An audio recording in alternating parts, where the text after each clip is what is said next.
రాస్తారోకో నిరసన కార్యక్రమం నిర్వహించడం జరిగింది. అందులో భాగంగా ఈరోజు భారతదేశానికి స్వాతంత్రం తీసుకొచ్చినటువంటి మహాత్మా గాంధీ విగ్రహం ముందు సిపిఎం పార్టీ ఆధ్వర్యంలో నిరసన కార్యక్రమం నిర్వహిస్తూ ఉన్నాం.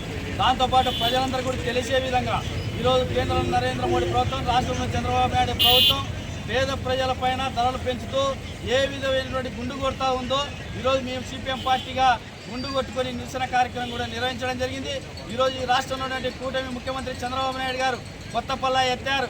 వారు పొదుపు చేయండి అని కొత్త పల్లా ఎత్తుతూ వారి కార్యకర్తలకు, వారి నాయకులకు, వారి ఎమ్మెల్యేల మంత్రులందరూ కూడా 10 అడుగులు వేసి ఫోటోలకు పోజులిస్తూ ఈరోజు ప్రజాధనాన్ని దుర్వినియోగం చేస్తూ వారి కుమారుడు, వారి దత్తపుత్రుడు ముఖ్యమంత్రి ముగ్గురు కూడా పక్క రాష్ట్రంలో, ఈ రాష్ట్రంలో 6 హెలికాప్టర్లు పెట్టుకొని 3 విమానాలు పెట్టుకొని చక్కర్లు కొడుతూ ప్రజల్ని మాత్రం పొదుపు చేయాలనడం చాలా సిగ్గు చేయడం విషయం.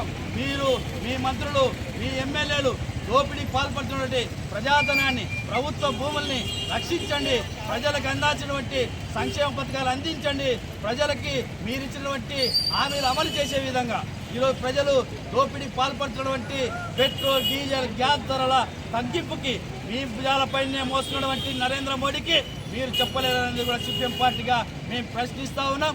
దాంతోపాటు ఈరోజు నరేంద్ర మోడీ మాత్రం పక్క దేశాలలో ఈరోజు ఆయన వేసుకునే సూటు మరోసారి వేసుకోడు.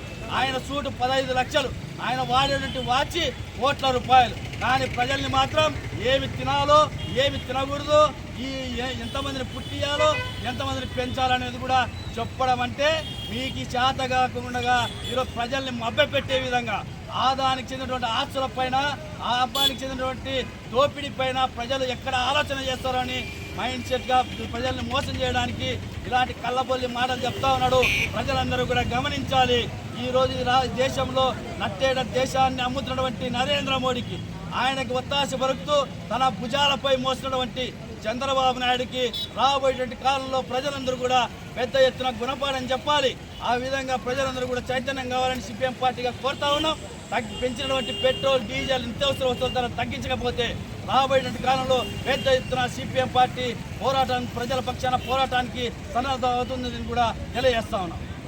నా పేరు నక్కి శ్రీకాంత్, సిపిఎం పట్టణ కార్యదర్శి, దోత్.